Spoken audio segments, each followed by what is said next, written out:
Hello there, all you lovely viewers. How are we today?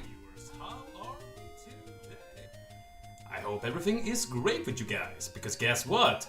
We have an exclusive interview with Party Pixlar coming up in just about 5 minutes. I'm just gonna let you guys sit down, take it easy, because I know that these two lovely people are waiting to answer all the juicy questions I have for them. I know. If we have some people with us right now, I can see that there are some people in the stream. You are all more than welcome. I also want to say Starscream Deception, thank you so much for the follow. You will be in my heart, remember that. And also guys, remember, if you want to ask them anything, just write in the chat and I will give them the question. But we will take your questions at the end of the interview. I think that's the better way.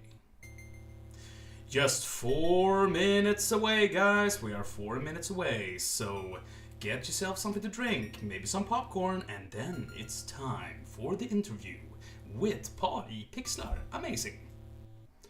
I hope all of you also have had a wonderful day. I myself has been sitting and sorting out Lorcana cards the whole day, helping out the local game store here in town. And I mean, that was all fine, that was okay, had something to do at least.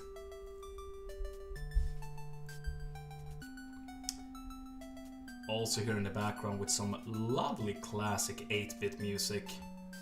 This is the classic Metroid theme from the classic 8-bit game on the Nintendo Entertainment System.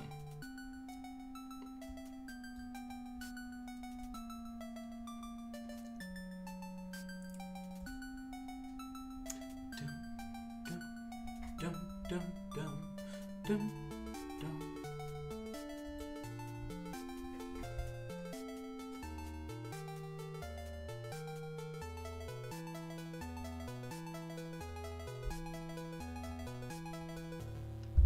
3 minutes away, guys.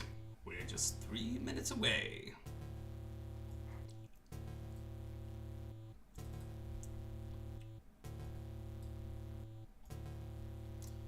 Just making sure that everything is working here before we're heading off.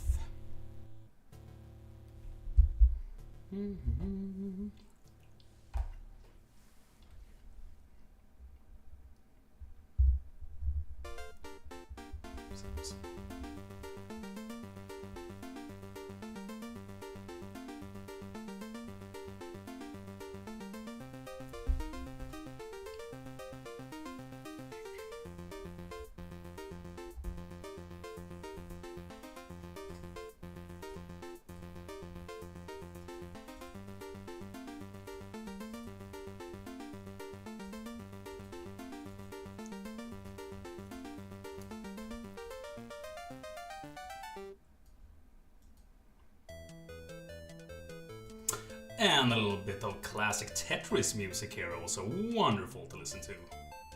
Just wonderful. Probably could be argued the best game of all time, maybe in my opinion. Because it's so simple, and yet so easy to play, so I think if you at least could pick a game to take to a deserted island, Tetris had to be #1 there. Because I mean, it's a game everyone can play it. It's easy to play, but it's hard to master.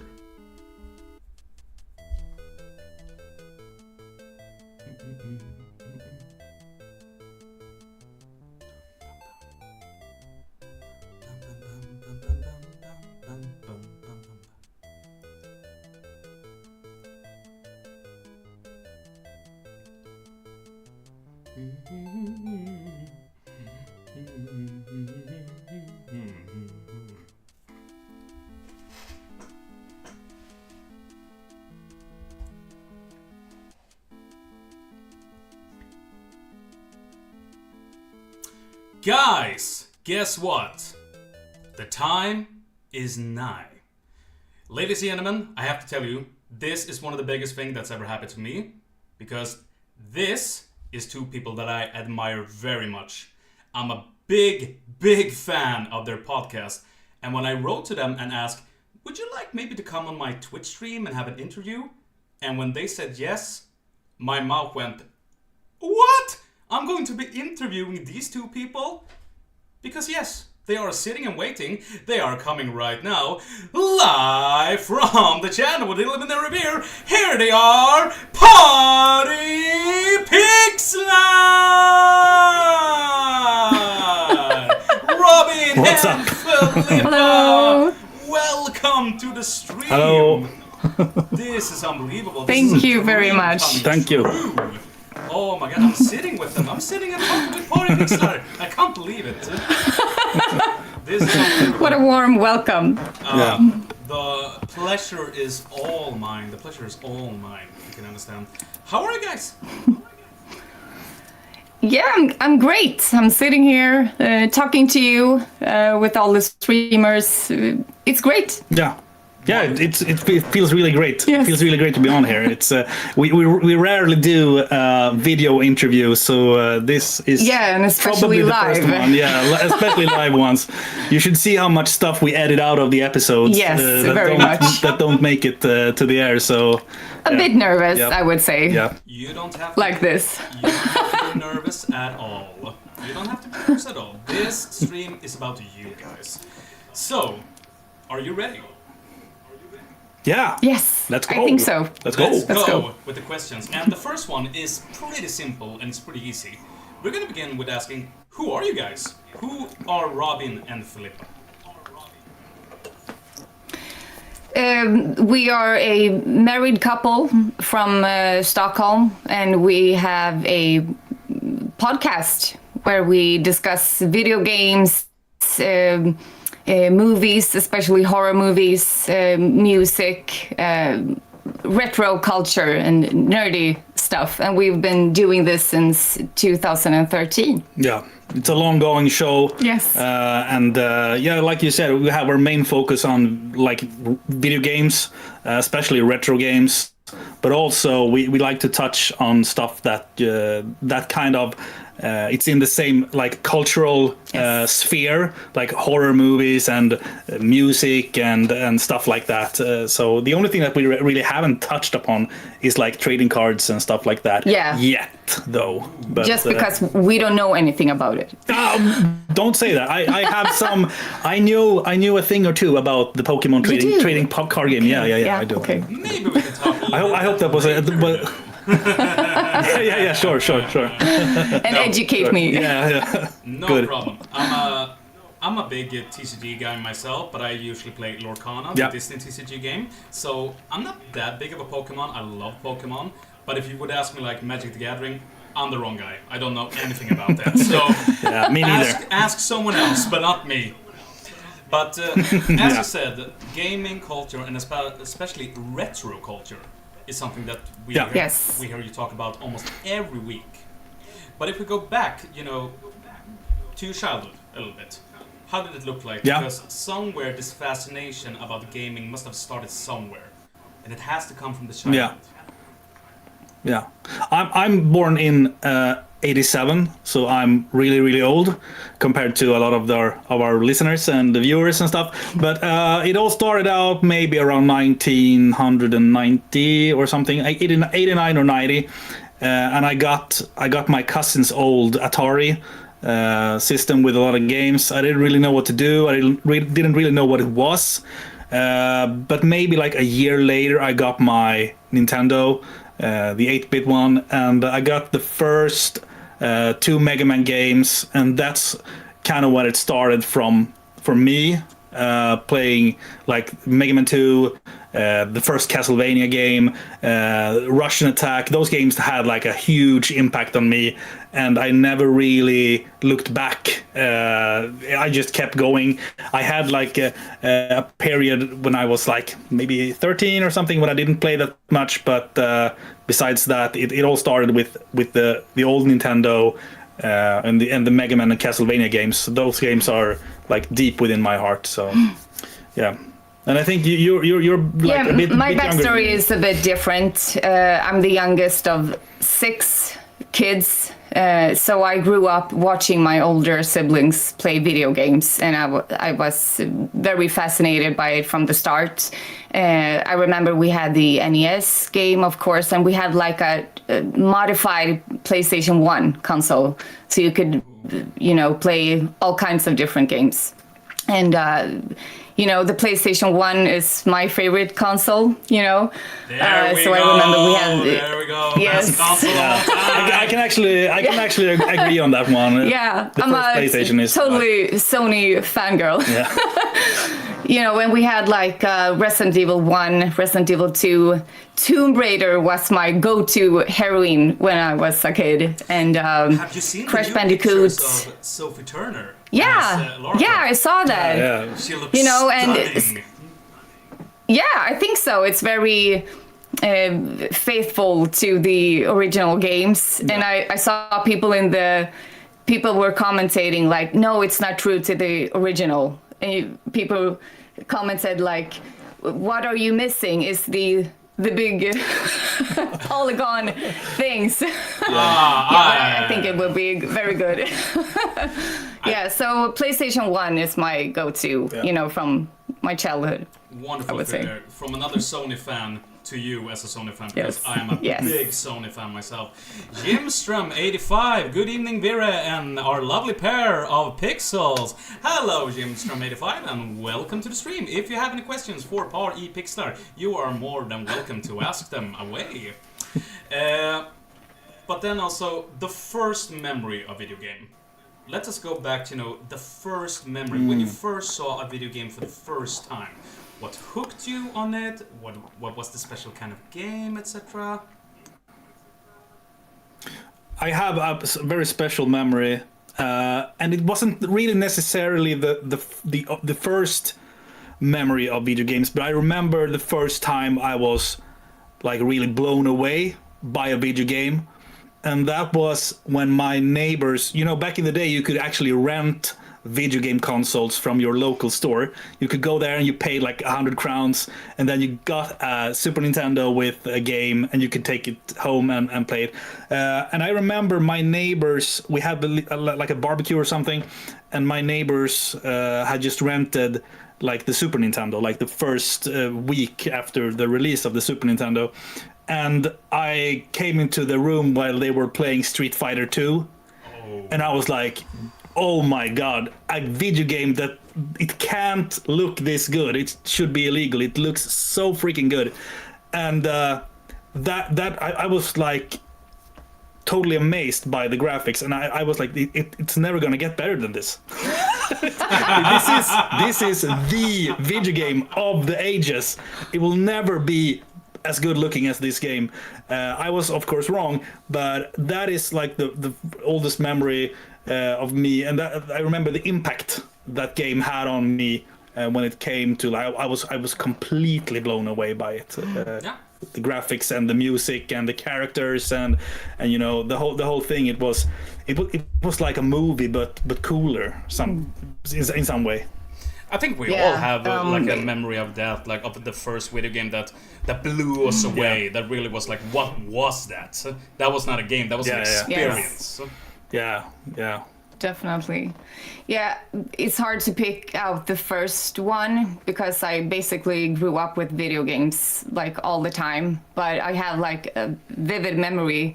I've talked about it in the podcast as well, when my sister forced me to play Resident Evil 2 in the upstairs at the police house, and she had like all the weapons, and she had a grenade launcher, and she pushed me in the controller like, you have to do this, just press the button, it's just one button, do it.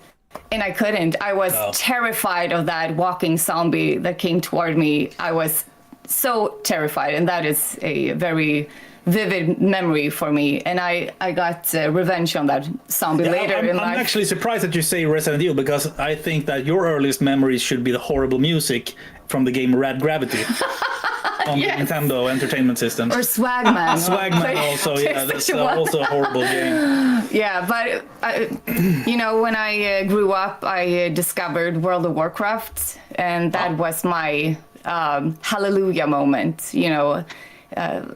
I didn't think video games or PC games could get any better than that. That was a eureka moment for me to walk around in Azeroth. I will forever hold that memory in my heart. You still play today?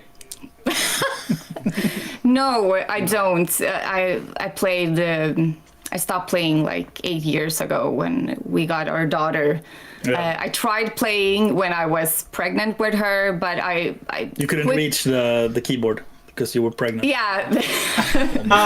No, but I very quickly found out that I was getting too old. Yeah, I hadn't tell played. that story. Tell that story about the kids. Yeah, I was sitting there, very pregnant, trying to keep up with the kids. I hadn't played in a couple of years, and I ended up like in a raid or something, and these kids that I was playing with, they were asking me to do a couple of things, and I had no idea what they were talking about.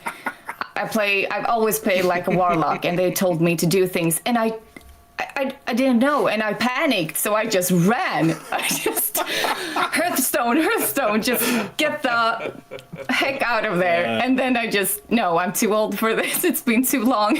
I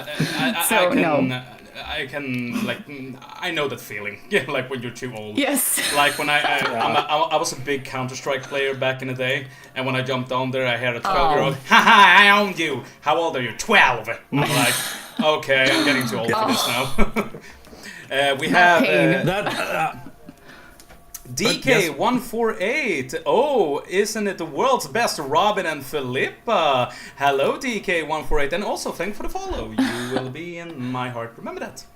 We are right now interviewing, or I am right now interviewing Par I Pixlar, Robin and Philippa. If you have any questions for them, just write it out in the chat, and I will ask them to it later.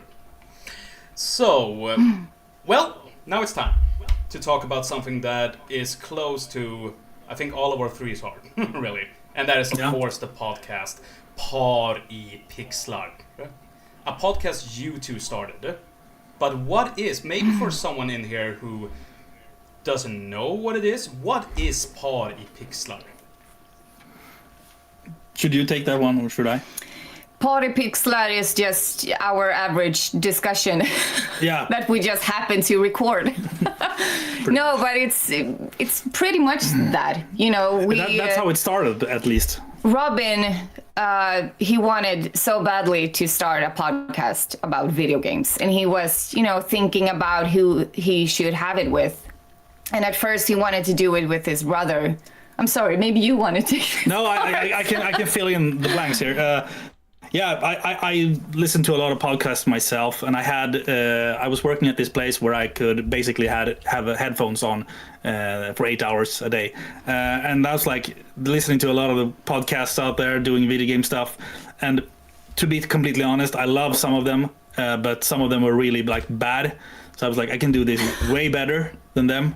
So I was like, I should do this with my brother. He's also like a huge video game collector, a retro game enthusiast. But I was like, maybe I should do it with my wife. And that's how it really started. And it has kept going since then. It's like, it's 13, almost 14 years later now. Yeah, we used to say that Par I Pixlar is our first child because it's. I know it sounds silly, but the first episode is actually on the day 1 year older than our firstborn. Yeah, Aww. like exactly on the same date. So that is it's really so weird. Adorable. Yeah. That is so adorable. Coincidence. Wow. Yes. Yeah. Well, but the show is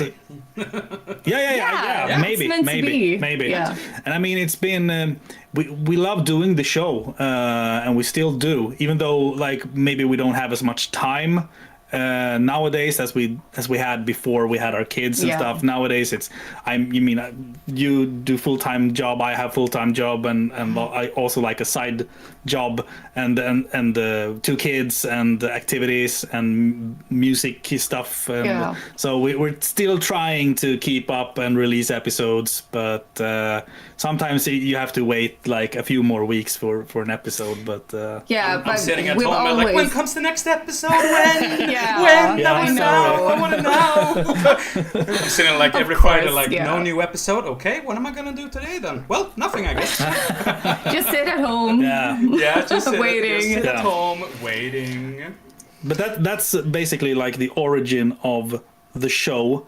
And it's been almost 14 years and a little bit 13. over 13 years maybe, and a bit over 200 episodes and stuff. Big but, applause for that. Do you hear that, guys? 200 episodes of Pod in Pixlar, and you can listen to it right now on Spotify if you want to. Yeah. Well, The last maybe 30 episodes are on Spotify. I haven't had the time to upload the old episodes, but they're out there. You can just like Google or check out another podcast app. They're out there. So and also, guys, don't forget to become a Patreon. Also, I myself is a Patreon. Also, don't forget to be a Patreon and sponsor Spar E Pixlar. You're doing a good work, so we can get more episodes. yeah, But- and we also have like some exclusive content. And basically, it's because we like to talk about music and to have a podcast and play music and put it on Spotify. I mean, it will be immediately taken down because of like copyright issues and stuff. Even though, but so that's why we have it on the Patreon because it's a lot easier to manage and still. I mean, it's a fair use thing. We have like it's okay to play music in the show, but you have to. Yeah, it's so much worse to have it on Spotify and have to work around everything there. So basically, just keep it on Patreon, and it's also fun to have something exclusive to offer to all the generous people out there. So. Yes. Did you hear it, guys? If you want the real music, Patreon it is. DK148, Robin, your sweater, it's amazing. Yes, it is. Oh, thank you. It Just is some amazing. shameless promotion for my band. So but that's is what I was correct. wearing today. So it's just a pure coincidence. I'm Just not gonna happened. lie, just happened. That is great. I have to actually come and see you play sometime, actually, because You really should. You really I should. really should. Yeah, I really should. But we're gonna go back now to the first time I saw you guys, because guess what? It was not Party Pixlar. It was from a video from another gaming channel called Gaming Grannar. Yeah. Because wow. you were on that show as gaming collectors Robin and Filippa. And there was just something with me be like, these two are lovely. Like, I love them. And you actually had an 8-bit boxed Felix the Cat game, if I don't... Yeah, it's up here somewhere. It's up there still. Nintendo shelf. And back in the day, I had watched Angry Video Game Nerds and stuff like that, and was be like, "Oh, the Felix the Cat game, that's a very rare game." I'd be, "Okay, these two means business because they have a very rare game. So these are the real deal right here." So, but tell me about the collection of video games, because I myself is a collector of video games also. Yeah. When did that sort of interest start? I think for me it started. It started before we met. Right? Yeah, but you didn't have a huge collection. No, I was like starting to collect again when like right before we started to date and stuff. You had like one bookshelf of a couple of games. But it all started basically around, I guess, the PlayStation 2 era or something. And I was like, man, I wish I hadn't had sold my old Super Nintendo, because I want to play Mega Man X right now. So that's when it began, and I was like, back in the day, you could actually buy games from the Swedish eBay called Tradera. You could actually buy games at decent prices.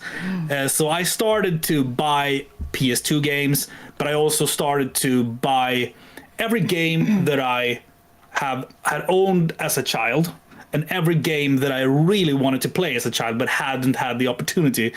I'd made like a big list of all the games, and I started to buy them one after all. So, and back in the day, you could still actually buy, like I said, buy games from Tradera on like decent prices, because the charts hadn't really gone up yet. Nowadays, you have to pay like super much for some games, but like 20 years ago or something, it was rather cheap actually.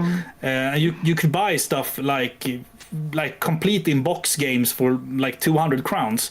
So I used up all my salary from work buying the games that I had as a child, and like I said, the games that I wanted to play as a child, and it just spiraled downwards from there. And I remember you got like 6 boxes, big boxes of NES games. Yeah, from your brother. Yeah. Oh. And then you just figured out, well, this was fun. Yeah, Let's continue. And that's a great example. That's a great example because I bought the games when we had just met, kind Yes. of. I bought it was actually 4 boxes, but it was 4. big boxes, full of Nintendo games, complete in box. 4 boxes for 4,000 crowns. Wow. Yeah, and that was what it was like 20 years, 15 years ago. So, but now I'm holding on to them, and they have peaked in value. So, and they're still going up. So, but that's really how it was, because I remember myself back in the day in 2005.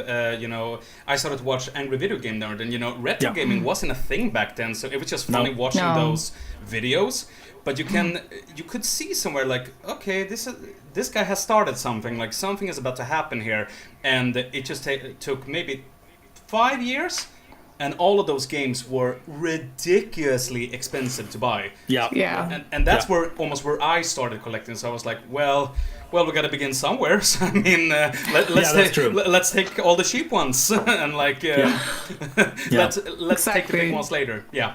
But you have also added to our collection, games course. that you played as a child and stuff. I mean, when it comes to collecting video games, we will buy things that are either rare, or if it's a game that we want to play. We won't buy whatever, But if we find a game at a flea market, we buy it. Almost every time. Okay, we do. Yeah. Even if you own the game, or is it? Yeah, sure. I mean, I have like 8 crooks, so maybe. And we've made some ridiculous. We have found some really ridiculous stuff. Yeah, for super cheap. It's been. Robin had like a work colleague who. She had you shouldn't really say this on the air, but okay, fine. Let's go. She had like a now it's out there. bag. You have to tell us. You have to tell us. I have to know. We have told it in the podcast anyway. So She had like a paper bag full of video games, and Robin didn't even look at it, and she was like, "I want the 100 crowns." And he was like, okay, whatever is in there, it's worth 100 crowns. And he didn't, unpack it until he came home. And then... Yeah, because it was sort of like a rush. She was going away for a long trip. And I was like, oh, you have to bring your games tomorrow before you go on this long trip. And she was like, I almost forgot. And she handed me the bag, and I was like giving her 100 crowns. And see you later. And then what do you find when you come home? Yeah, in the bottom of that bag was the Mr. Gimme cartridge. Yes. Oh my goodness. And I felt like an asshole, and I haven't had contact with her since, because she moved away, and I haven't really had the opportunity to reach out. She wasn't like a video game collector or anything. She didn't know anything about video games. Yeah. But that's something called, it's a part of the game, because probably yes. You have to be lucky sometime. Exactly. That's the way game chasing goes. Yeah. I have one of those confessions myself, because I bought a game. It's called Chrono Trigger. An amazing game. Full box, mint, with the game and everything. I was like, what do you want for this? And he said, maybe 500. And I was like, okay, yeah. No-brainer. I gave him the 500, and then I just run away. But don't look back, run. Just run home. Run. Smile on your face. Lock the door and be like, oh my god, I'm a millionaire. What an amazing game that is. That's a really amazing game. Yeah, it is. One of my absolute favorites. It's up here in the show. Resnorhuve, games aren't that expensive. Just bought a good one for 900. Are you maybe talking about this game that I have right here? Because you have just bought one of my games. It's Super Ghouls and Ghosts for the Super Nintendo in a very good condition. Thank you so much for buying that game for me, because I'm no longer needed for my collection. Because that game has given me headaches so many times, so I'm not gonna play it anymore. Yeah. So We can relate to that. That game is like nowadays. I don't have the patience to play hard games. That's a confession. No, I don't have the time or the patience to. And I see people like play Dark Souls and shit, and I'm like, I'm not gonna play this because I don't have the time or the patience to do this. We're too bad. I suck too much at video games to play. Elden Ring was good. Elden Ring was good, and I didn't find it that hard. But things like Dark Souls, I was like, nope, never. I'm not gonna touch that. And all of those like 8-bit booted game that people have done, like I'm like, oh, this is so hard. Why? Why? Yeah, why? Yeah. Why torture us? I just want to have fun. Exactly. Painless, smooth. Yeah, I'm not ashamed to say that I play some video games on very easy. I'm not ashamed to say that. I'm not necessarily looking for a challenge when I play a video game. I want an experience, and necessarily not a challenge. It all depends on the game. I usually play games on very easy first, because what I'm looking for in a video game is a story. Yeah, and, sure. I recently just played one of the best games I've ever played. It's called Claire Obscure Expedition. Oh, holy shit! Yeah. Yes. I was totally blown away. I cried. I have only cried once at a video game before, and that game blew me away. I didn't believe that a game could be like that in the year 2025. I played it on very easy, but right now I'm going to be playing on a very hard difficulty, because now I want to experience, because I want a challenge. But I got the story because I heard about it. But more about that, because you're going to be talking about that game. Have you released that episode yet? Yeah, we have been talking about it, but we haven't necessarily released the episode where we announced the game of the year. So maybe it'll show up there. Maybe. Who knows? Maybe. We're a bit late. I mean, that game blew me away also. And it's not often when you have those kind of experiences. I mean, I can play a game, like a new release, and I was like, oh, this was good. Oh, this was really great. But Claire Obscure Expedition was like, holy shit, this is a new level of I haven't felt this feeling in like a very long time. No, and especially not like the classical turn-based sure. gameplay. That was really fun. When I saw Robin play it for the first time, I was like, no, turn-based, no, I'm done with that. I want open world, traditional for me. But then I was blown away. Yeah. Perfect game. That was one of the closest things I have come to see art, to real art being performed on a television, because that was like, this is not a game, this is art, this is art form.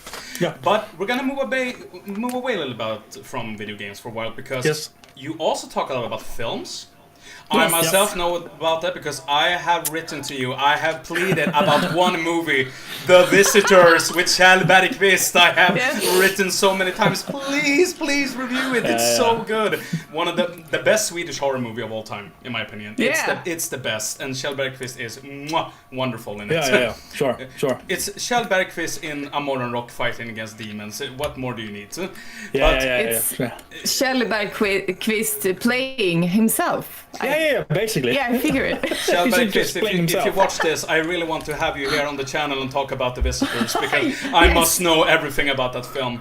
But you also... Kjell is in our heart. Yeah, DK148, he is in our heart. But also, you talk about music also. Tell me a little about those two subjects also, movies and music. Because it seems like a big interest with you guys too. Sure. Yeah, sure. I would say that movies and video games are equal to each other for me personally. I love films and movie making. I love horror films. I love subgenres like giallo, Italian weird horror movies. Murder mysteries. I love those kind of movies. Amazing movies. I'm bad at watching Oscar-winning films. I should. Yeah, with watch some more. exceptions maybe, because we watched The Whale Yeah, that was good. Yeah, Yeah. with Brendan Fraser like last year, and that was like it was Very an good, amazing very good. movie. Man. Yeah, but usually we watch a lot of obscure movies. I only watch Marvel movies nowadays. Yeah, we don't Nice. watch movies together anymore. Nice. He can't stand my movies and I can't stand his. So, but I collect movies as well. Oh, that's very nice. I used to do that before. Yeah. But now when everything is Yeah. on Netflix, I'm like, nah. I just go, No. I'm like, nah. But music. Because rock music, I believe you two are very much in love with. So. Yes. Yeah, you can tell your story, your musical journey through life. Yeah, I've played the violin for 12 years. So I started with classical music and then I discovered like rock and metal, and I found out that a lot of metal music is basically classical music with drums and the bass and guitars. Yeah, you know, it's the same melodic rhythms, and so music has always been a big part of my life. And I'm not in a band or something, but you know, in our family we always play music together, either on the guitar, the bass, the piano. We have music on in our home all the time. All the time. We're always singing, and we're like the annoying family in the movie Step Brothers. Yeah. You know, that weird That's family us. That's us. singing together in... I actually have to tell Filippa and the kids to sometimes when I drive, when we're going like on a long journey. Shut the... Shut up, because it's too much for me. Because too much. Yeah, they have like the Sara Larsson song on with like harmonics, and everyone is singing in their own key, and I'm trying to drive there, and I was like, can you just shut up? I'm trying to concentrate here. It's impossible. It almost sounds like me, because I'm a singer myself, but I love musicals. yeah. So I sing a lot of musicals. So when I'm sitting in the car, cool. I'm like bursting it out, like, come on now, let's take that. And everybody's like, Victor, be quiet for But what is your favorite musical? As someone who's not, I actually saw Kristina from Duvemåla. That's the only musical I've ever seen. Yeah. Where should I start? Kristina från Duvemåla is, in my opinion, probably the greatest masterpiece that's not been put up on Broadway. Okay. I love Bjorn and Benny.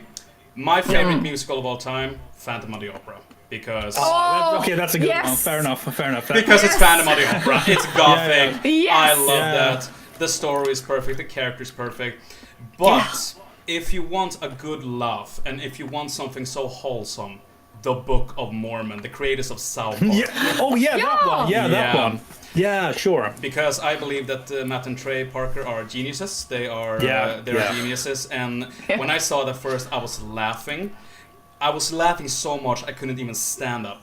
But then in the end, when like the message would come, I was like, "That's very sweet." Like, they're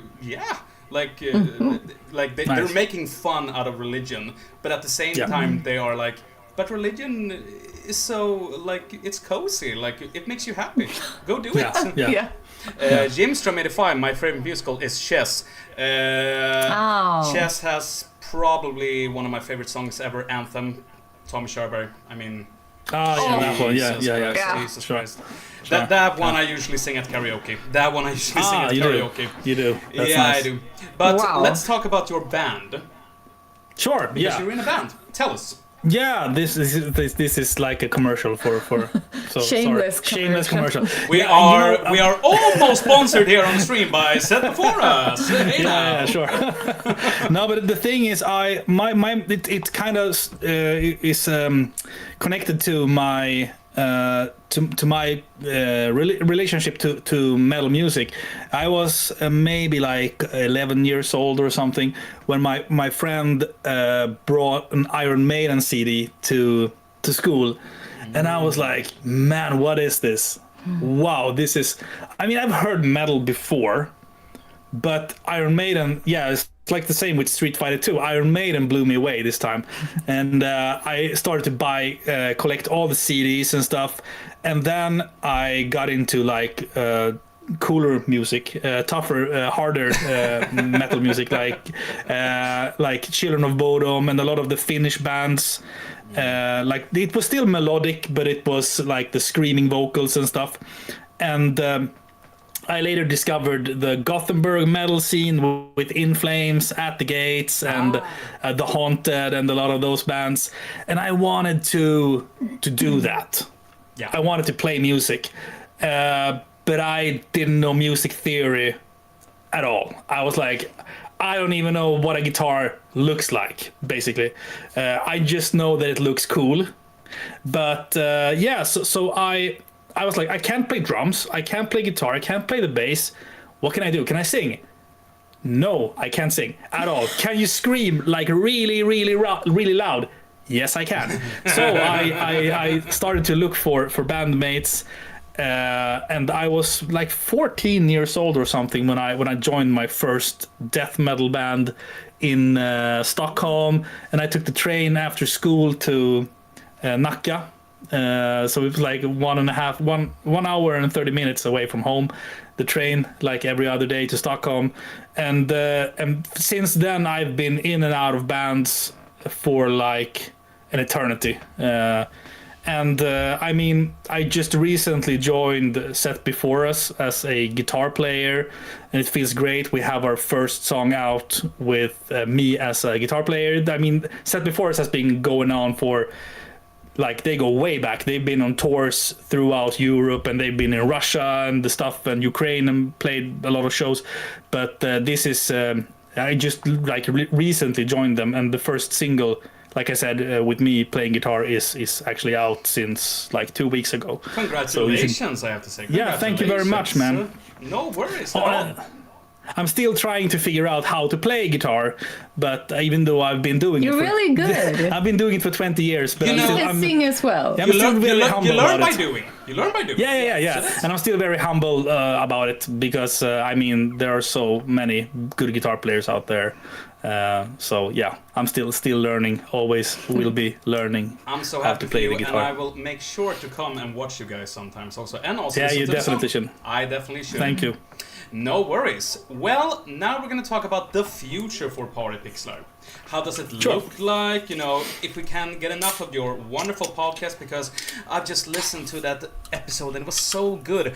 Where can I go to find, you know, more of the good stuff? Where can I go? Maybe to a special Discord, perhaps? Yeah, sure. Tell us, the future of Party Pixlar. I don't know really. We're still trying to, like I said before, we have we're like full-time job, full-time parent and stuff. So we're just trying to stay afloat really sometimes. Yeah. But we have a few cool episodes in the pipeline. We're gonna talk about anime movies in the future, like Yes. next episode. Yeah, we picked like our five favorite anime movies, I think. Yeah. And yeah. I mean, we will always do this as long as it's fun. Yeah, as long as Simple anyone as listens. that. Yeah. I mean, we have always chosen quality over quantity. Yeah. So perhaps you have to wait a couple of weeks for an episode, but we will always, record when we feel like we have the energy and we have something to say, and then it just rolls on, And I mean, this is our podcast, and we will always talk about things that makes us happy, and when we have something good to say, Or makes us angry. or makes us angry, Yeah. of course. That's But when we started this podcast, we had a lot of people saying to us that you can't mix retro games with new games. You Yeah. have to pick and choose. You have to find your niche. And we were like, screw that. This is our podcast. Yeah, we we will can do talk about whatever we yeah, want. sure. And well, this is you have what never we're seen doing. it before. Well, honey, you're gonna see it now.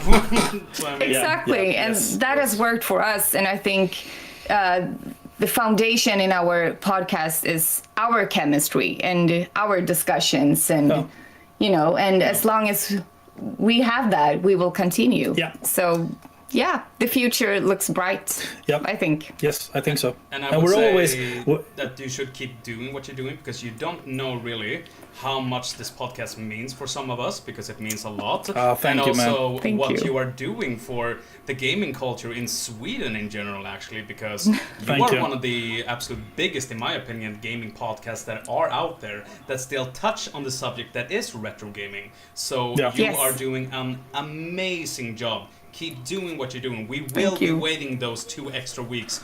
Just Thank you. keep doing what you're doing, guys. Thank you, Yeah. man. Thank you, man. No Thank worries you. at all.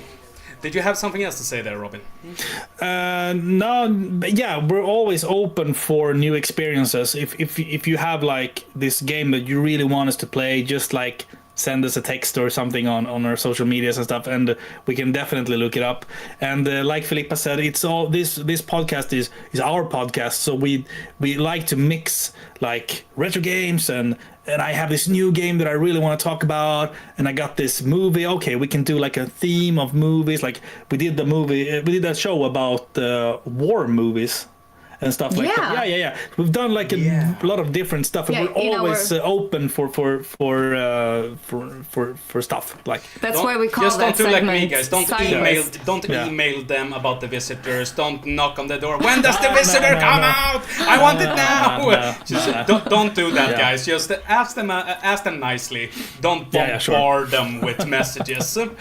Yeah, we can do like An episode of Swedish horror movies, maybe. that would actually be Yeah. kind of okay. Yeah. Because there are actually some very good out there also that you Yes. haven't touched upon. Yeah, yet. there are. Yeah. And There a lot are. of bad ones, which is fun to talk about. And Yeah, a lot of bad ones too. yeah. A lot of bad ones. Yeah, Let's yeah, see yeah, here. definitely. Definitely. DK148, the foundation in the pod from a viewer's point of view is the love to all the listeners, and I couldn't agree more. Actually, I couldn't agree more.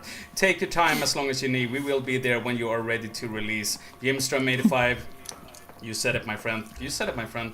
And with that, that's all my questions I have to you.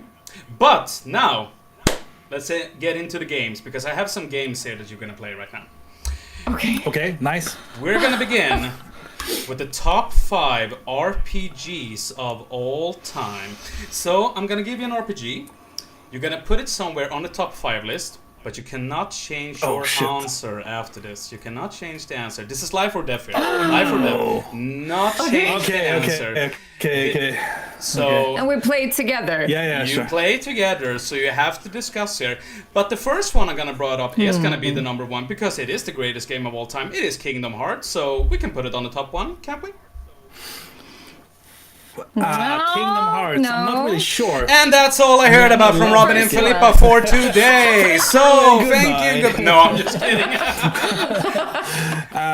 Okay, but we have to think because Yeah, the first one is obviously Final Yeah. Fantasy 7. This is the first one. This is the first one. yeah. This is the Kingdom Hearts. We have to put Kingdom Hearts. Yeah, on I the know, list. but the first one, our number Yeah, one will be. yeah. So we have to think. But maybe Final Fantasy 7 isn't on the list. though. That's the thing. We have to place Kingdom Hearts somewhere, Yeah, and like it's okay. like a gamble. You know? Yeah, I know. I'd probably say 4. 4. Yeah, 4. Okay, That's my like. but we have to say together. And if You want to put 4. it higher? You want to put it on number 3? No, maybe higher for me is like 5. No, number 1 is number 1, Filippa. Yeah. Number 5 is at the bottom. Yeah, you count like No, this. yeah. I count yeah. like this. Yeah. That's Okay, weird. number 4. Number 4. Yeah, we Yes. put Kingdom Hearts on number 4. Kingdom Hearts on number 4. Very good choice. Very Yeah. good choice, in my opinion. It's my favorite game of all time. That's why I'm just always like, Yeah, Kingdom Hearts it's should be number really 1. good. It's really good. Yeah, I mean, Confusing game. The first game was Oh, yeah. also like one of those mind-blowing experiences, man. Yeah. I remember Yeah. pre-booking it and going to the game store and picking it up on the release day, man. That was I miss those days. Yeah, was and just actually the the first game combination that of blew me away. Disney. Yeah, Oh. Yeah. I can definitely see that. Yeah. Number 2. Persona 5. Oh, I haven't played that game. Ah. I'm like in the middle of it, Yeah. so How good is it? it's. I mean, I love it. It's really cool. I'm not super familiar with the Persona series. Did we put Kingdom Hearts on 4. position 4? Shit. I mean, we haven't played it. Maybe You haven't played it, so No. that brings it down. So we should put it at 5, I think. 5. Yeah, because he hasn't mentioned any Final Fantasies I or know. Chrono Trigger No. or anything else or Clair Obscur. So Secret or- of Mana. Yeah, I put Persona. 6? No, 5. 5 okay. positions. Yeah, Yes. we're putting a Persona at 5.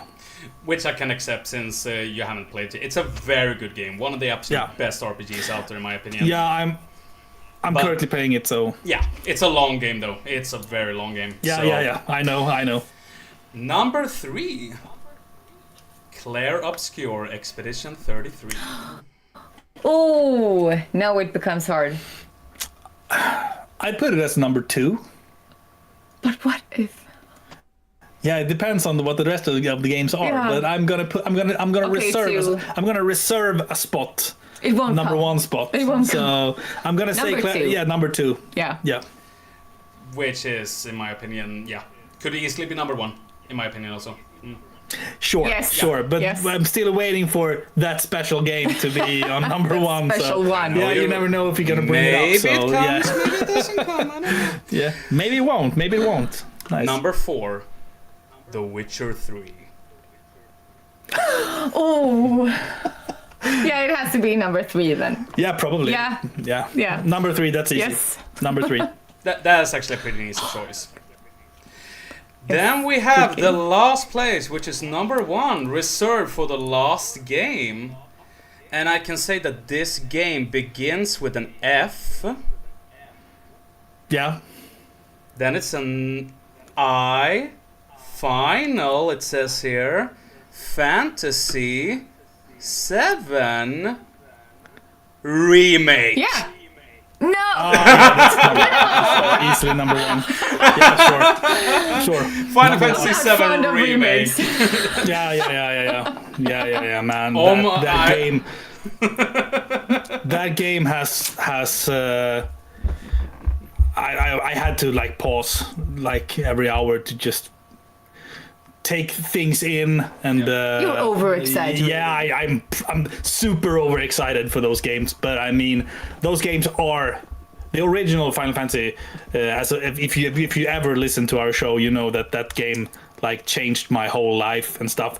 So playing the remake, it definitely touched me in every feeling in my whole body, and definitely one of the greatest remakes and achievements in gaming history. And Couldn't agree I more. really wanted to love the game. You know, I really wanted that magic, but I didn't get it. Was it You too? know, it felt was it too weird. linear because of the open world? Really wasn't there in the first one. It came later in Rebirth. So Yeah, I'm not too fond of how Aerith was portrayed.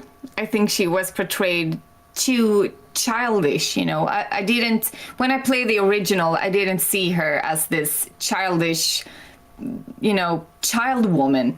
I think it was weird. I didn't like that. because one of No. those beauties Yeah.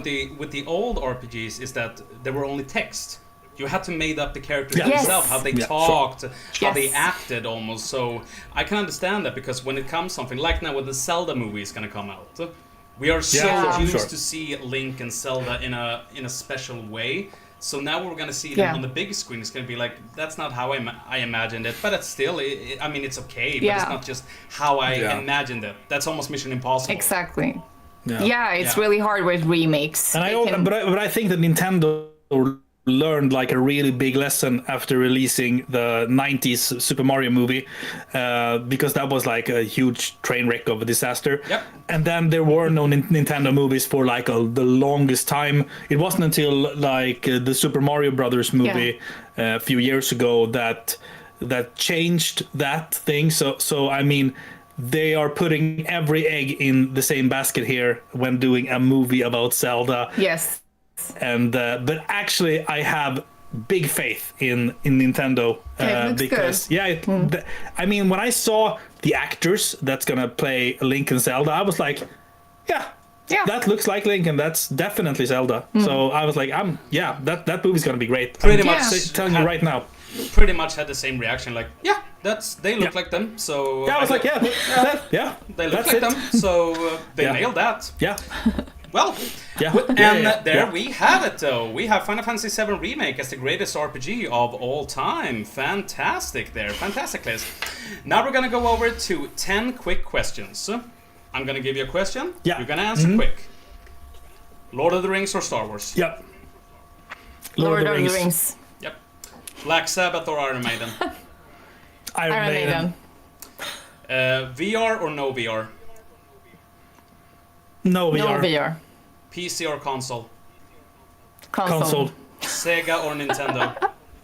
Nintendo. Horror movie or sci-fi? Horror movie. Horror movie. Remakes or original?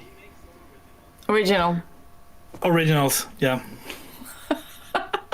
I could tell there was a little tension there. But yeah. It's a split. It's a split. We will talk about this later. But it all depends on that's like a really big question, because it depends on if the remake like did something better than the original.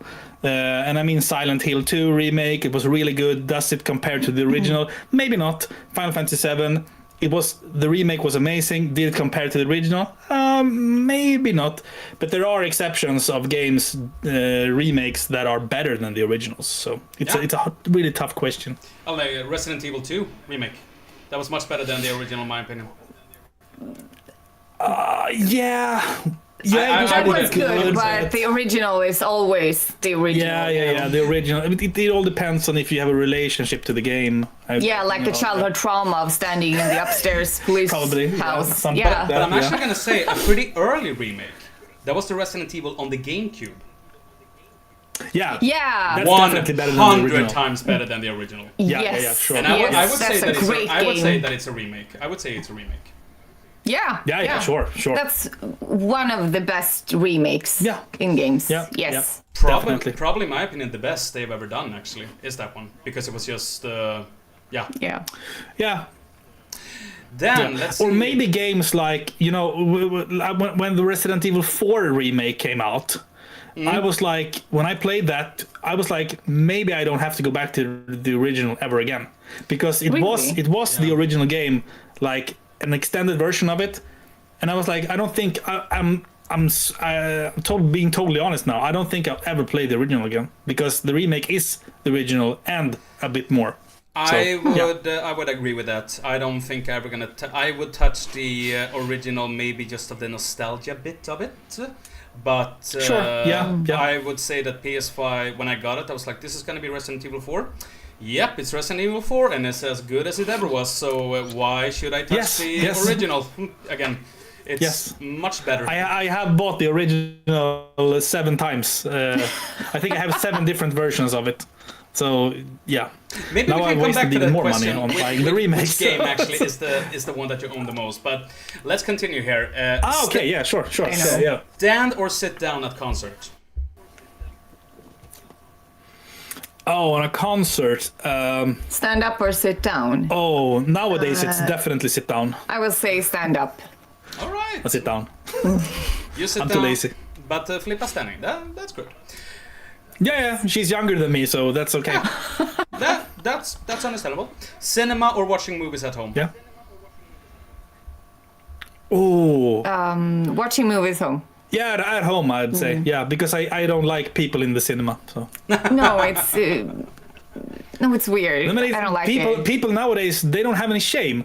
They sit with their phones up and they talk and they like watching Instagram and TikTok and stuff. Yeah. Horrible. Standing in the queue outside to the bathroom and, kids screaming. No, I don't like it. No. I kind of agree. Luckily, I live in a very small town where almost no one goes to the cinema, so almost you kind of sitting alone, which is very nice, especially when the big movies come. But yeah, when you go and watch like a premiere in Stockholm, which is probably one of the best things also, because watching a like Avengers movie on the premiere, everybody's like cheering and clapping. I love that. I think that's amazing. Yeah. That's true. That is one of the Premiere best. is one thing, and premieres are one thing, and I mean, like one of the best experiences we've ever had in a cinema was when we were watching the Avengers Endgame movie premiere, first showing in Stockholm. Like we took our day off work that day. We went to Stockholm to go to the 11 p.m. showing of the movie, and everyone Was in it the in cinema was it were in Mall of like Scandinavia? super fans. Yes. Yeah. I was there too. but not at that showing. There you have it. I went later. I went on okay. the evening to saw it, but people stood up screaming, throwing things. I was one of them too. It was It was magical. nuts. Yeah, It was I nuts. have goosebumps when I have goosebumps now. Yeah, Everything gives it was- you goosebumps. Yeah, it was but nuts. that game was that movie was That was unbelievable. Yeah. wow. We have the last question, Unbelievable. and I think this might be the hardest one: Cloud or Sephiroth? I'd say Cloud. Probably. Not remake Cloud, that is. Original Cloud. Yeah. I go for Cloud every There day. he is. Yeah. There's Of the my week. boy. Look at him. There is the boy. Yep. Yeah. Yep. That's He's the always obvious. with me. That's the obvious reason. He's always here. Yeah. Now it's time for the last game. Yeah. Okay. So this is create the perfect rock group. So Oh, man, that's hard. This here, I'm not gonna say anything, but we need a singer, Yeah. we need a drummer, Mm-hmm. we need 2 guitarists, one who plays the bass, and one who plays the keyboard. Holy shit. That's tough. Start creating. Okay. Should Singer. we start with the drummer? That's the least important part. Okay. Okay. What drummers do you know? Oh man, that's a hard one. Neil Peart. Neil Peart. Neil Peart. Come on. Yeah, he's a good one, of course. But I mean, I want someone that can go like super fast, if necessary. Do we want to create super fast music? Yeah, you know who I'd pick actually? No? I'd pick that guy from. That guy. Yeah, his name is Valtteri from. He's currently playing in Opeth. I have another one. Yeah, Krim in Yes. Septic Flesh. Krim, Septic Flesh. Yeah, he's a good drummer. Yeah, he's a good drummer. Should we- He should we gave keep our son a drumstick. Yeah. Yeah, I'm gonna put it. We can keep that. Yeah? Yep. Wait, Yes. I write yeah, down Krim yeah, here. that's the guy. Krim? Yep. Yes? Yes. And then singer. We want like a melodic death metal band. Yeah. I think we're going for melodic death. Yeah. I'll bring back. Can we bring back dead people? Yes, you can. Oh, good. Okay. My answer is Thomas Lindberg from At the Gates. Do we? I really like Peter Lindros. No, he's not. He's He's the a greatest. great singer. We can bring him in as a guitar, and he can be backing vocals. Do you think so? Yeah, sure. Yeah, the Okay. you need Yeah. backing Lindberg. vocals also, so I mean that's okay. Yeah. So we're taking Peter Lindros from Ensiferum and Norther. Yes. formerly Norther. And he will play rhythm guitar and do backing vocals. Yes. And as a vocalist Yes, a vocalist will have Thomas Lindberg from at the Gates. At the Gates. Okay. Rest in peace. Was a really amazing screaming vocalist. And for the lead guitarist, Alex Eliho. From Children of Bodom, no Alex doubt. Eliho. Definitely. Yeah. That's greatest of all time. Yep. Bass Keyboard. keyboard is it's. I think we should. can't. We can pick Jens Johansson from Yngwie Malmsteen's band. Oh, He's a Swedish guy. He That. plays. Okay. Yeah. He plays in Stratovarius nowadays. He's Can like the original Janne Wirman from Children of Bodom. He's like the original. we take him? You can choose the bass player. I don't. Can I pick you? Yeah, you can pick me. I won't pick him. No. You should. You should. As a bass player, As I a don't know. bass player, I had. They're not that very important. No, I know. Took me Maybe like 20 also years like to this. figure that out. Maybe you don't have to pick a bass player that's certainly good at bass. Maybe just think that you have this person in the band and would just look cool. Yeah. That's still a really tricky Maybe question. like maybe a woman from like a maybe you know, Joan Jett, Oh, I punk love rock it. Joan Jett, We're gonna go back.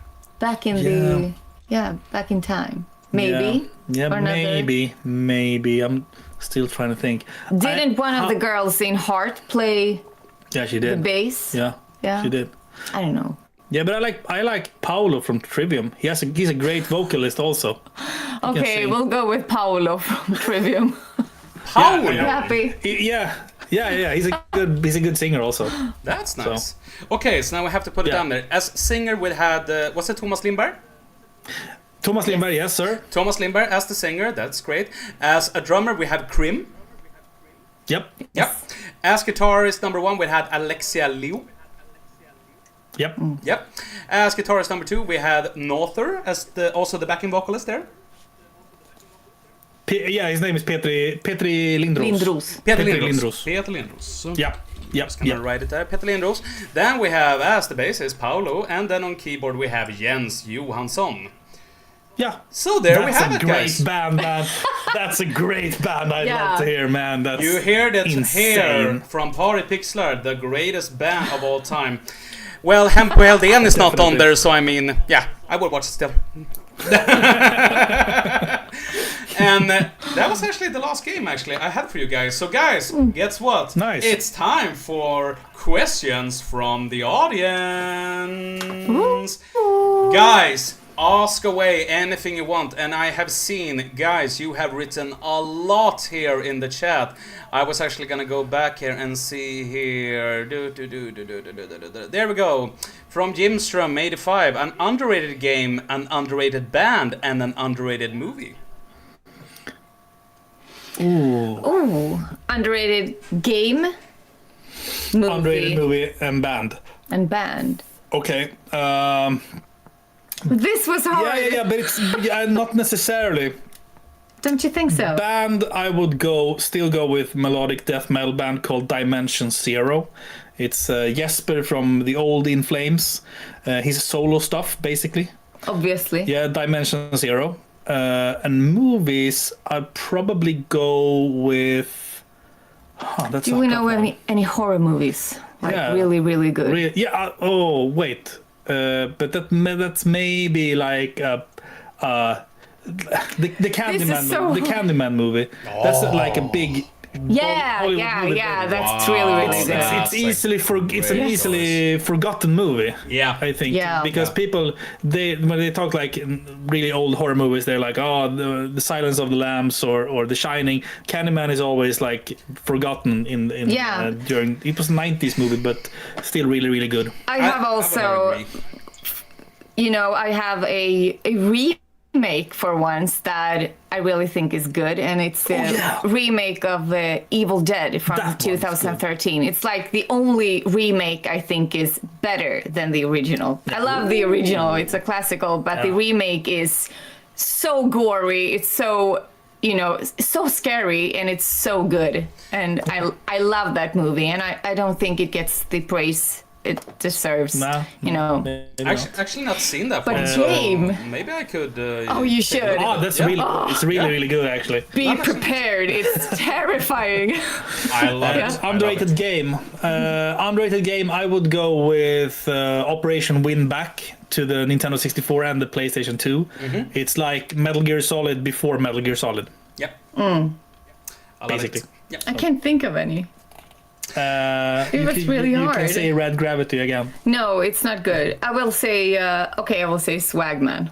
I know a game. I know a game that That's you good. really really like that don't get the praise that it deserves, and that's Child of Light. Yes.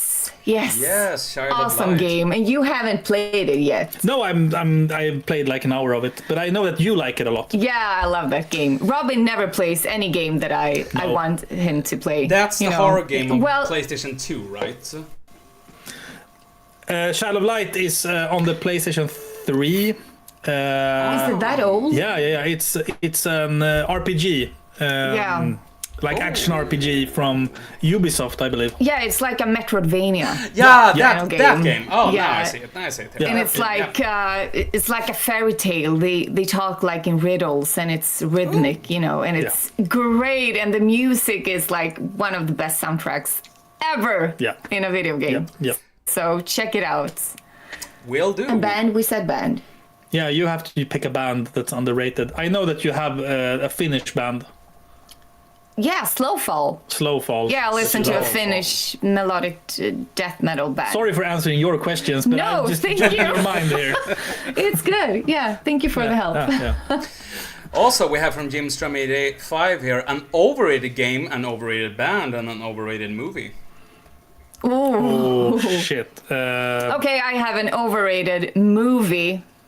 I didn't like. Well, okay, I liked, but I didn't love the movie Weapons. Yeah. I'm sorry. You know, everyone talked about that movie. It was so good and, you know, Oscar worthy, but no, I didn't get it. It wasn't what I expected it to be. I'm probably gonna piss a lot of people off now, but I'm gonna say like all the Avatar movies. I have only seen one. Yeah, I've only seen the first, well, nah. I was like, yeah. I'm sorry for making enemies tonight, but I don't really like the Avatar movies. No. I think No, they're but a bunch of that's. crap. I really think though they are just becoming better and better. I really enjoyed the second one, and I thought the third one now was really good actually. Yeah, Really enjoyed the probably. It's just Pocahontas. It's just Pocahontas, Yeah. but they're blue. Yeah, The first one was Nah. Pocahontas, but I think the other ones was Yeah. actually Yeah. pretty good. But they're more like Yeah. I have popcorn to see movies. them. They are so beautiful to look Yeah. at, but the story's like, Yeah, Yeah. sure, that's sure. okay. I have a overrated artist. Okay, gay. Band or artist? Band or artist. Yeah, sure. Band or artist, Taylor band or- Swift. Taylor Swift. No, not necessarily. That's like music. If music was a color, it would be beige. You know, if it was a spice, it would be flower. You know, it's just so bland. It's nothing. It gives me nothing. I'm sorry. Yeah, I can see that. I can see that. So. Yeah. I went to her concert here in Sweden. It was really probably one of the best I've ever seen, actually, because of the Oh, stage. There you go. Sorry. No, I'm not a fan of Taylor Swift at all, but I just gotta give it to it. It's like, yeah, this is very different. This is one of the biggest things I've ever seen, yeah. so it was grand. Yeah. I love Taylor Swift. I love her. Yeah, I love I her. love She's her. great. She's great. I love She's okay. the older stuff though. The country stuff is more what I prefer. Oh, We love have the better country. Yeah, but the first like 2-3 albums are pretty solid in my opinion. No. Yeah. No. But overrated music. Oh man, that's hard. I mean, okay, I'm gonna piss even more people off tonight. But I'm gonna say that I love Metallica and I love the first albums, but they get way too much radio time nowadays. I mean, it's ridiculous. If you put on like a rock station on radio, which I rarely do, but when I do, it's always like the same 5 Yeah. tired Metallica songs. I'm so sick of hearing Nothing Else Matters, and I'm so sick of hearing Enter Sandman. Yes. And that's one overrated band, but also I'm gonna say AC/DC. Yes, They have released the same album 22 times. Yeah. All the songs sound the same. It's the same song. I'm really sorry, but this is just one man's opinion Yeah. here. I can't stand AC/DC. No, me neither. No. Me neither. It's I think I horrible. come from that, like, I was too small to enjoy Metallica when it came. I really love, like, Yeah. Enter the Sandman, like, and getting to bob my head, like, up and down. But my dad... Yeah, sure. My dad was like, we're not gonna listen to that. He put on Rammstein instead, and it blew my mind. I was like, whoa, this is the sound in my head. Like, this is awesome. Yes. This is so cool. Yeah. But then again, I was like, that's why those bands like Guns N' Roses, AC/DC became popular. It was the same song rehashed, but Yeah. they're still good. I mean, I can still sing them. But Yeah. Yeah, sure. I buy it. I buy it. Absolutely. Yeah, and I love the older Metallica albums. I love the first like 5 albums or 4 albums. But Yeah, when they were thrash. yeah, you Master know. Puppets, Ride the Lightning and stuff. That's some good shit. Yes. That's untouchable stuff. So, but the Black Album and Forward, it was really not that good. No. Overrated game. Have we said that? No overrated game. Have you played a game where everyone praises it and we're like, Well, it must also be like you watch this game as overrated. It doesn't nearly have to be like a great game, okay. but it normally like just have to be, in your opinion, this is an overrated game. Because what is overrated, what is good in general, and like that's a different person's opinion. So that's more of it. I guess I have the opportunity here to piss so many people off. yeah, I'm not gonna should do you? that. I mean, No, I I'm not remember gonna do when that. I was showing you, I was, nagging on you, please, you have to play this game. And when you finally played it, you didn't think it was that great of an experience. And What game was it? This indie game called Edith Finch. Yeah. What's eating it's not the Finch? Yes, exactly. Yeah. I love that game, and I was talking about it. Like, you have to play this game. It's like awesome storytelling. This big house, you just have to experience it. And when he finally did it, he wasn't blown away. It was like, Okay, maybe I'm gonna go with the more recent one actually. yeah. The new Donkey Kong game on Switch 2 didn't really do it for me. I was like, nah, this is not my kind of game. No. I was living under the illusion that it was like kind of like Super Mario Odyssey, which I love. And I got pretty disappointed with Donkey Kong Bonanza. Was it called Bonanza? Yeah, it wasn't really like that. That was like that's a game that's like people are enjoying it, and I'm like, no, I'm sick of it. After like 2 hours, I don't want to go back to it. So that's a recent entry to my overrated list. I can piss people off. I can piss people off Okay. now. Yeah, let's go. I mean, this is not me talking bad about this game. This is just me telling the world that this is just not for me because it's too overwhelming, when I play open world games, I want them to be like as realistic as possible. I want like Skyrim. I know dragons aren't real, but the setting, Skyrim's Witcher 3. But there's like an open world game that I can't seem to finish it, and it's Zelda. Yes, it's Zelda. Not Breath of the Wild, the other one. I can't even remember. I'm sorry, Robin. Tears of the Kingdom. Yes, Like Tears one of the of Kingdom. the greatest games It's of all just- time. It's just too overwhelming for me, and I just can't seem to finish You it. just need to spend more time in it. I don't need to do anything. I just need to realize that it's not for me. I had like 250 hours in that game. I know. It's so Buried weird. myself in that game. I know when everyone loves it, it's like, Yeah. oh, it's the best game in the entirety of the Yeah. world. But Yeah. Well, No. I can help you No. piss some more people off because I said I was not a fan of Tears of the Kingdom.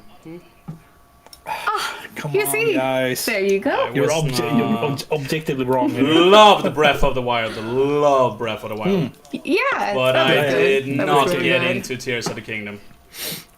No. But then That's again, what I say. But I just tell people that you have to go deeper. If you don't like it, you have to go deeper. If you don't like it, play another 50 hours. If you know. don't like it, play another 100 hours. I'd rather I play know. Skyrim, which I accept. But that's actually one of the games because for me, when Zelda moved to my favorite Zelda game is A Link to the Past on the Super Nintendo. Yes. Because, Sure. Yes. because I think that's how good of a Zelda game could be. So when people are like saying Ocarina of Time. Ocarina of Time is good, in my opinion, but I think it gets way too much praise nowadays. Back in the day, yes, but we have to look at now. Yeah. Then no way, Yes. no way it deserves that much praise. Yeah. But there we have it. Yeah. Also, I agree. here we come. This is emotional. A moment in video game that made you cry. Oh, there are several times. yes. I cry all the time when I play video games. You cried during Claire Obscure. Claire Obscure. Yeah. I think I cried during The Witcher. I mean, Yeah. first time playing Final Fantasy VII, I Yeah. cried. Final Fantasy 10. Final Fantasy X, Oh, the goodness. ending scene, you my know. God. Yeah. So good. But The also, Last of Us, The Last of Us, yeah, course. the first one. Yes. Also, Heavy Rain on the PlayStation Yes. 3. The first time I played Heavy Rain on the PS3. And that was actually the first game that we played together. Yeah, That was yeah.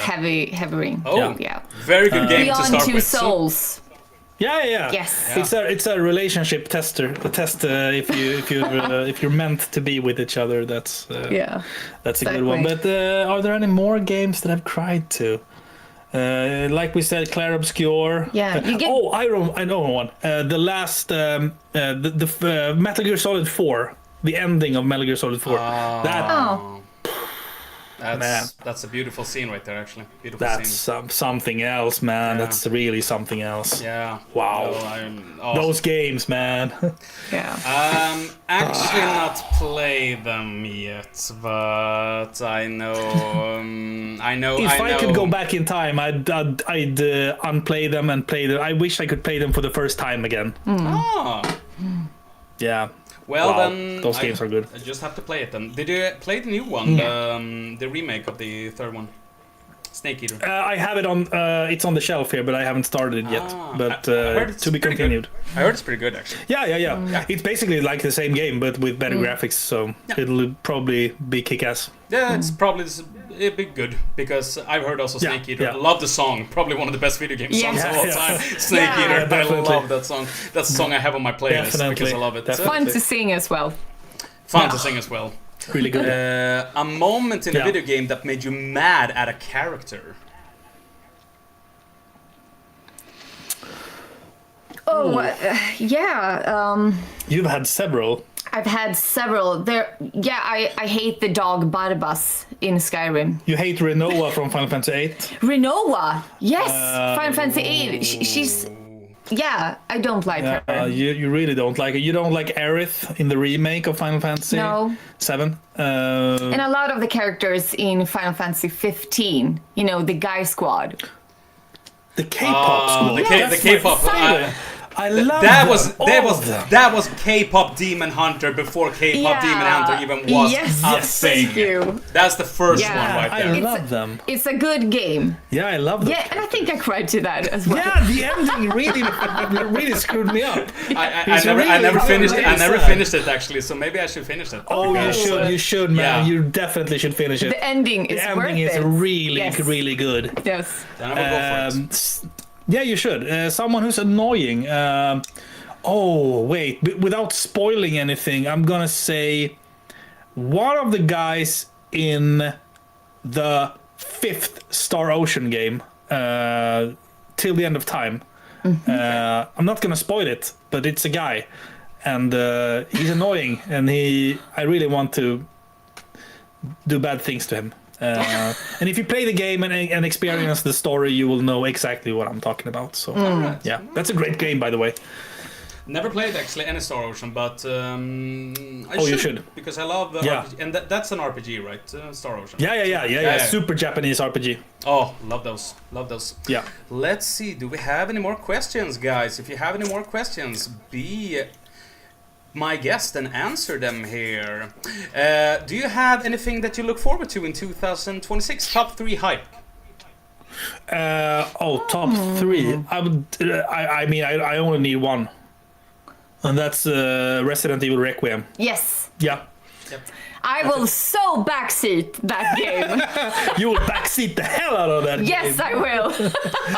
I mean, I can't stand horror games. I would never play them. The thing with me and horror game is actually pretty funny because I am scared to death when I play horror games. But like when I played Resident Evil 7, I was so scared of that game. But after a while, you're like, nah, it just becomes a normal game. Now that thing is gonna pop out. It's really not scary anymore. Requiem, in my opinion, kind of looks like the same thing. Like it's gonna be very, very, very scary in the beginning because I was very disappointed in Village because that was not horror, that was action, except for was that one. panic. Except for that one scene with a crawling thing coming towards you in a house. That thing effed me up 4 weeks afterwards. I was like, yeah. oh my goodness. Definitely. Oh my goodness. Definitely. Yeah. There's actually only one horror game that's actually made me the whole game I was scared, and that was Alien Isolation. I was scared. That's a good We one. haven't played that one. We game. haven't. I was terrified through that game. That was horrifying to play. The worst game, the scariest game I've watched, because I can't play them, is Dead Space.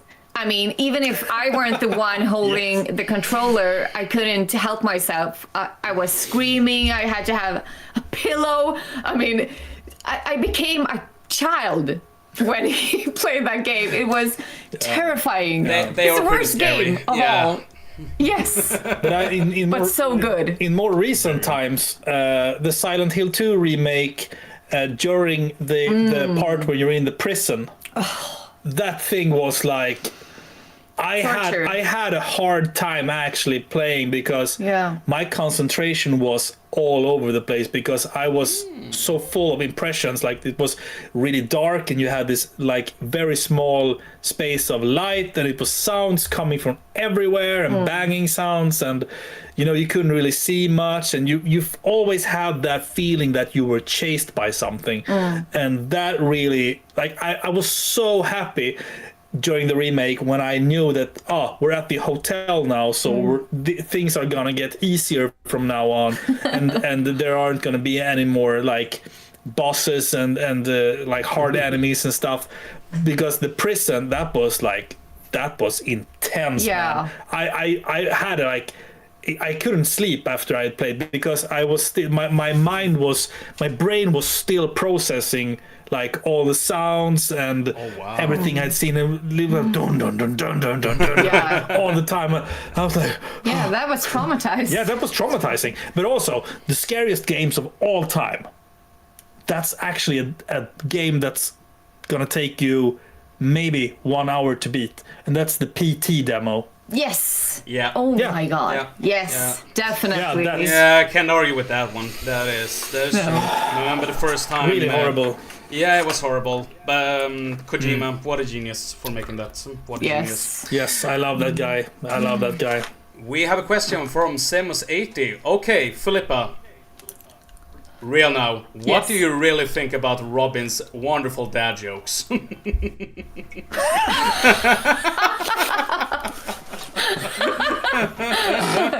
I hate them. No.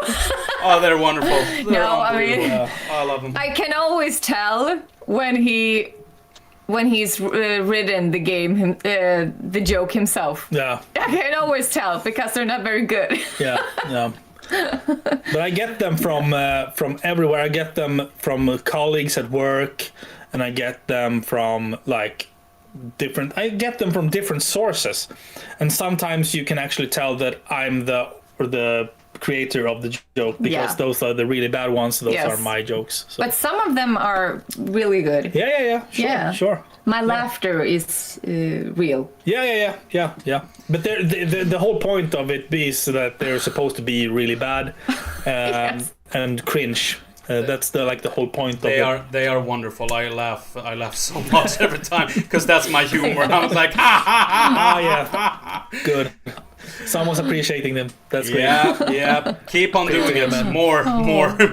We have a question for Resnor Huve. What is your favorite console of all time, and why is it the Super Nintendo? You go first. You've already said. I've already said PlayStation 1 is my favorite console because that's the one I grew up with. I have so many fond memories, and I think the steps from the Super Nintendo to PlayStation 1, it was such a big step to take in gameplay and the 3D and everything. You sat there as a child and you were mind blown. And there's so many good games. Probably the most important step that's ever been taken was the PS1, in my opinion. Definitely, and I love the controller. I think it's the best controller. And I mean, the game gallery, I'm gonna go out and say that the PlayStation 1 is also my favorite console because of the game gallery is so diverse. You have games like Crash Bandicoot and Ape Escape, but you also have games like Final Fantasy, Parasite Eve, and a lot of really, really good JRPGs.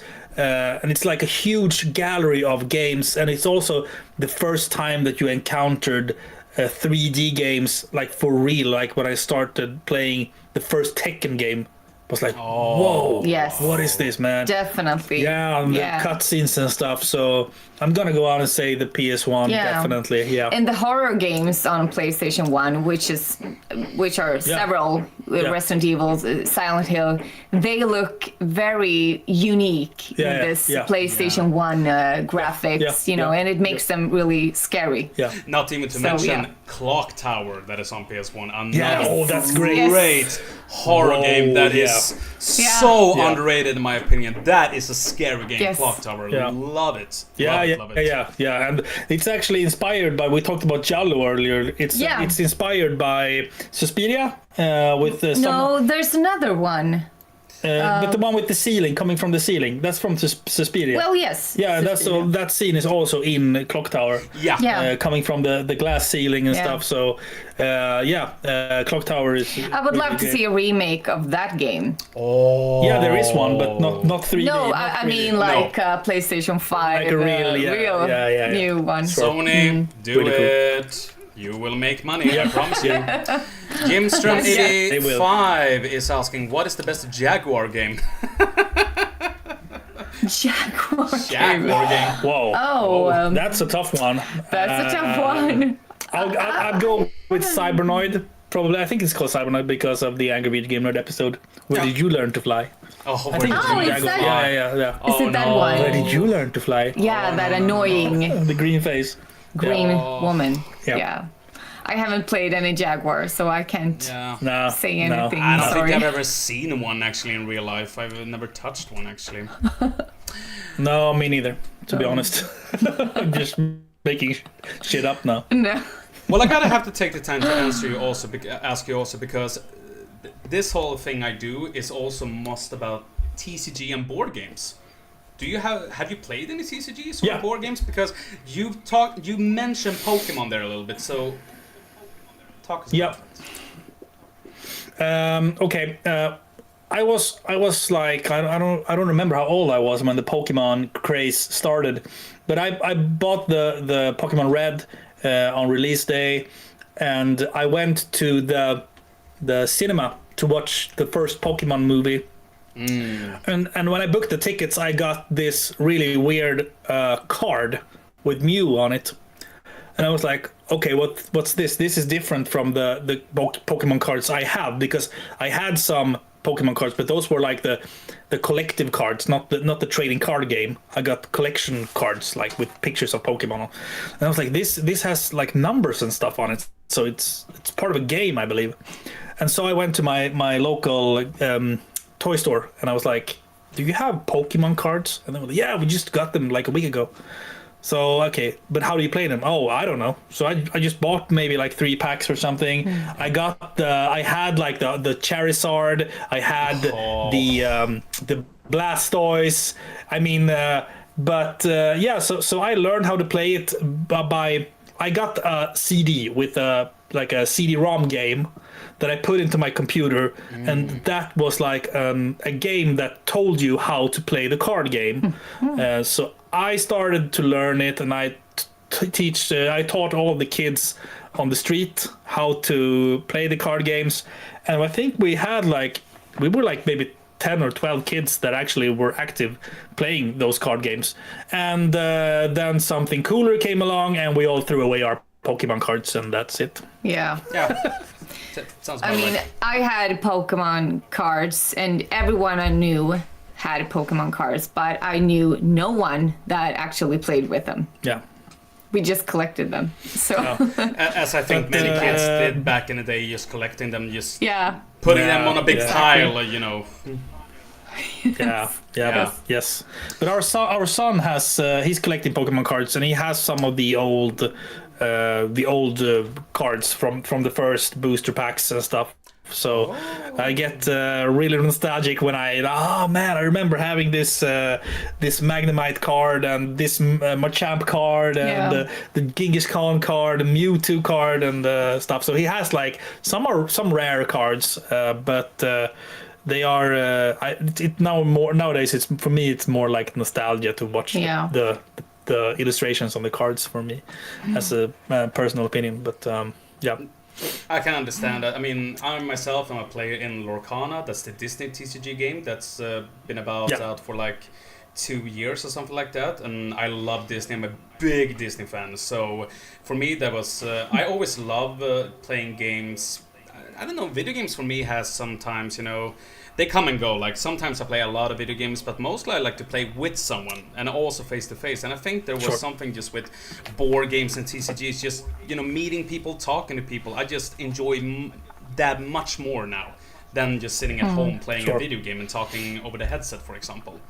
But I can recommend you, because next weekend we will have Samlade Kortsfestivalen here in Västerås, the 24th to the 25th of January. Yeah. And if you want to find tickets, you just type !festival here in the chat, and it will take you to their website where you can book tickets.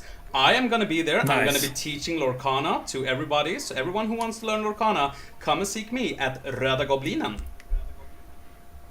So great. There, that's guys. Really cool. And I love the enthusiasm and that there are like these huge meetups for collection and trading cards and card games, because that has been a thing for video games, like Retrospelsmässan and Retrospelsfestivalen for a long time, but now it's also happening with cards, and I'm really happy for that because hey, it brings people together, man, and that's what it's all about. It's a community, and that's what it's all about. And we have not talked about Retro Gathering that we have in Västerås, Retromania, for example, that was in Västerås also. I usually go at every one of those also. And we also have Card Expo, which is going to host Stockholm Open 3. We're going to crown the new champion of Stockholm in Disney Lorcana, so make sure to come by there in April. Nice. I'm going to be there, but I'm going to be working, so meet me up there. If you guys want to. Nice, that's cool. That's cool, man. That's really cool. That's really cool. Let's see. We can have one last question here, I think. So, which one should we take? Oh, this one is great. Why does Robin love the Swedish movie Livet i 8 bitar so much? He can't seem to stop talking about it. Is it really that good? Well... Do you have it? Oh man, I have like a horrible story related to that. You have a lot of painful memories when trading away good games. Don't get ahead of yourself now. Okay, the thing is, I was... that movie was I hyped that movie because it was a Swedish movie about video games, about retro games, and I saw the trailer and I was like, I'm gonna go to the cinema and I'm gonna watch this. You were a stupid child. Yeah, I was really stupid because I was a kid and I didn't have any money, so I was like, I want to go to Stockholm and I need money for the train ticket. I need money for the movie ticket for me and my brother. So what we did was we took I think we had like maybe three Super Nintendo games left at home somewhere in the attic or something. So I went up there and I found a Zelda, A Link to the Past, among other games. I think it was like Mega Man X, Zelda, and I don't remember the last game. But we were like, no one wants these games anymore. So we went to Stockholm and we went to TV-spelsbörsen, I thought it was. Yeah, I think it was called TV-spelsbörsen. And I was Which had like a big Metal Gear Solid statue. Yeah, they have the Solid Snake statue and stuff. So I went there and was like, I brought the games and I was like, hey, I'm gonna go and see a movie, and I need tickets to the movie, and I need money to go by train home after that. And he was like, yeah, these 3 games, I can give you 300 crowns for them. And I was like, yeah, movie ticket is probably around 70 crowns times 2, so that's 140. Yeah, sure. So I traded the games for 300 crowns or something. And I remember being like really excited going into the cinema to watch this movie, and I kind of realized pretty soon that the movie wasn't really about video games at all. It was just advertisement. It was a movie about a guy having like an obsession with playing video games, but it wasn't about video games. It was more about his personal life and him being like a total jackass to his girlfriend and to his family, and destroying his whole life. Bad marketing. Yeah, for and it was. video games. But the only thing that's really good about that movie is that Kjell Bergqvist is in it. Oh, Yeah. That is a That's 10 out of good. 10. I mean, It 10 out of ca- 10 movie. Yes. kind of makes it worth Yes, it. at least I think he's in it. I'm maybe lying, Okay. but I'm pretty sure he's in. Yeah, we'll go with that. Yeah, I'm pretty sure he's playing one of the fathers in that movie. I'm pretty There sure. you go. Yeah. Is, It was worth it. could we So it say was that is definitely worth it. Sweden's answer to The Wizard? Yeah, definitely. Even though The Wizard is like a better movie and more focused, it was pretty much a commercial for Nintendo, but it's probably. But Swedish movies are always kind of pale compared to Yeah. American movies, so I guess you're right with that comparison. Yeah. We actually have one last question here because I forgot Sure. about Baralink. He asked us, what is a Oh, terrible... Link is here. Link is here. Link is here. Oh man. We have Baralink, Bro. Gränsnorhuvud, Jimstrom85 is still here. There are still 8 viewers watching. Thank you so much, Nice. guys, for joining us Nice, this guys. evening. Kjell is in it, yeah. He's the father in a Jewish family that someone wrote Yeah. here. Oh, nice. There you go. There you go. He's in it. He's in it. So, what Good. is a terrible game you can't help to love? Oh, almost like a guilty pleasure. Almost like a guilty pleasure. Yeah. Guilty pleasure. Oh. Terrible hard. game that I love. There's probably one on the PlayStation. I mean, that you haven't, love but- that PC game that you always. Roller Coaster Tycoon. Yeah, that but you that's a good always- game. Is it? Yeah, that's a really good game. You always get like obsessed with it and play Yeah, for like I several know. weeks. Yeah, I can play it for weeks at end. But I have to look for inspiration. This is hard. Oh man, this is really hard. A guilty pleasure game. We had an episode about guilty pleasure, but I don't remember what I was talking about back then. Me neither. Does it have to be a bad game? No. Not at all. No, it's just that I overconsume it. Yeah. Okay. I can always say World of Warcraft. Yeah, you can always say World of Warcraft, but I'm probably gonna go with.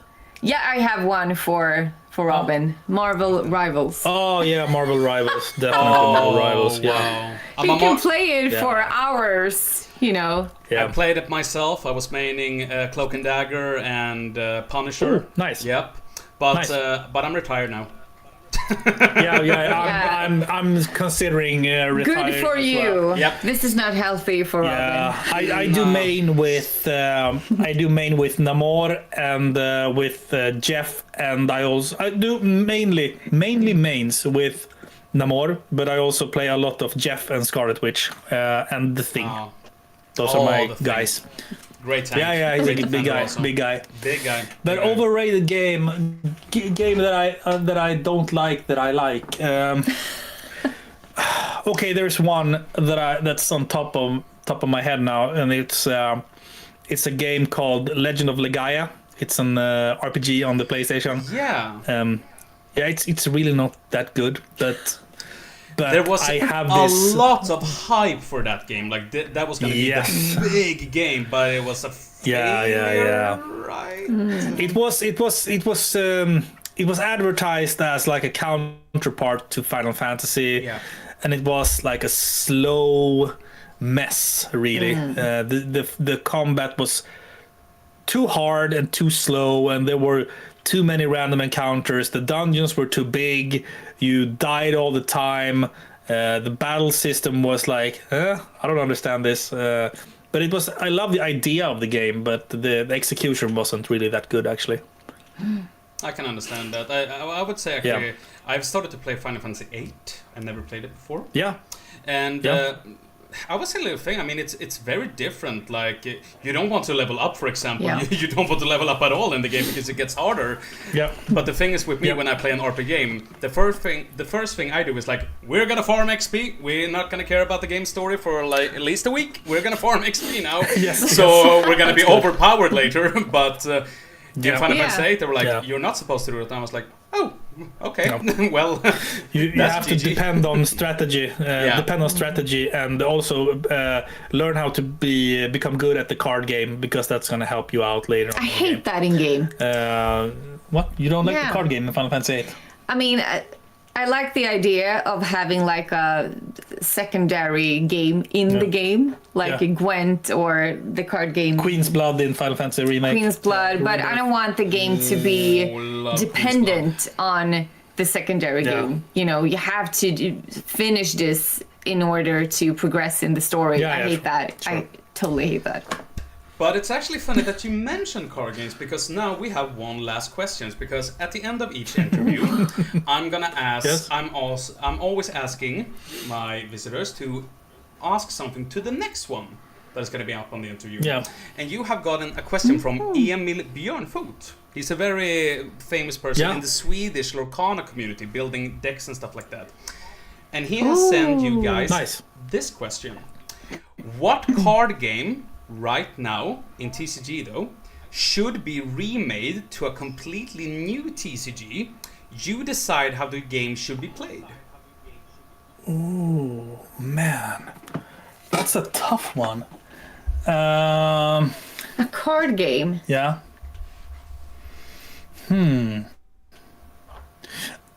This is not my. No, but I'm trying to think, like, if they were to, like, start the whole Magic the Gathering thing over from start. Like, I don't know what I'm talking about really. But if you like start a Magic the Gathering 2.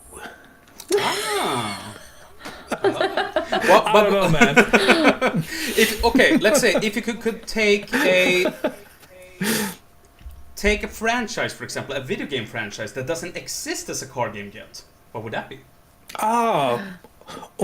Maybe Clair Obscure, since we're talking about it. You think Because you would? yeah, because it involves a lot of strategy and a lot of cool artwork and a colorful world and stuff. You can build like a Yeah, pretty and cool it's card game, already basically. a strategic. Yeah. That's my game. point. That's my point.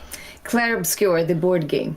That's probably gonna be out very soon. Monopoly. They're doing a movie of it, so and stuff. Yeah. So it's probably gonna become a card game anyway. So I would probably Yeah. pick Yeah. Castlevania as the next TCG game, because I love Castlevania. that's a good one. That's a really good one. Really Yes. cool to have That's a Castlevania. really good one. Yeah.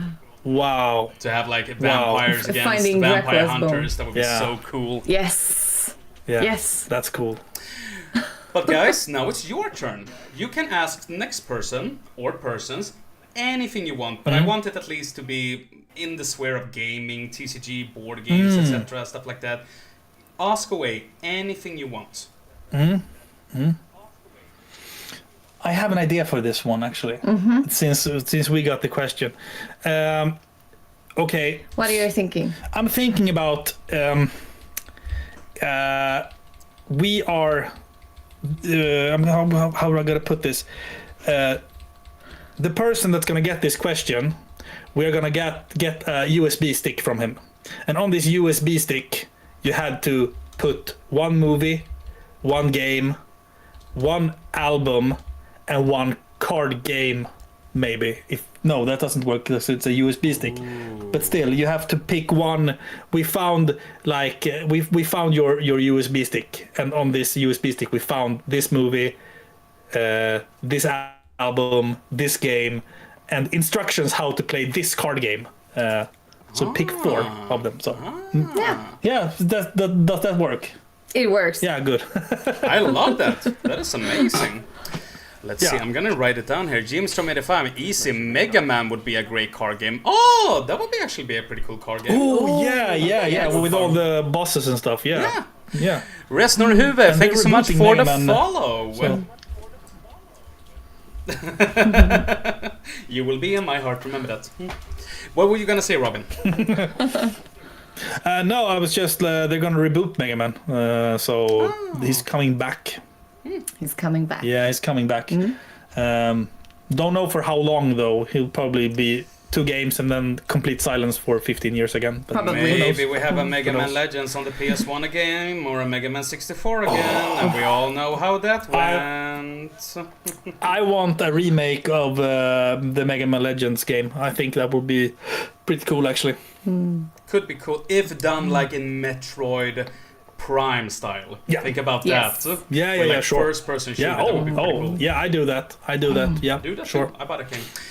Robin and Philippa, I just want to say it's been an honor to having you here. This is one of the biggest things that I have been a part of. Probably my most famous guests here Thank you. on the interview. I want to thank you so much for taking your time. I love you guys and I love the podcast.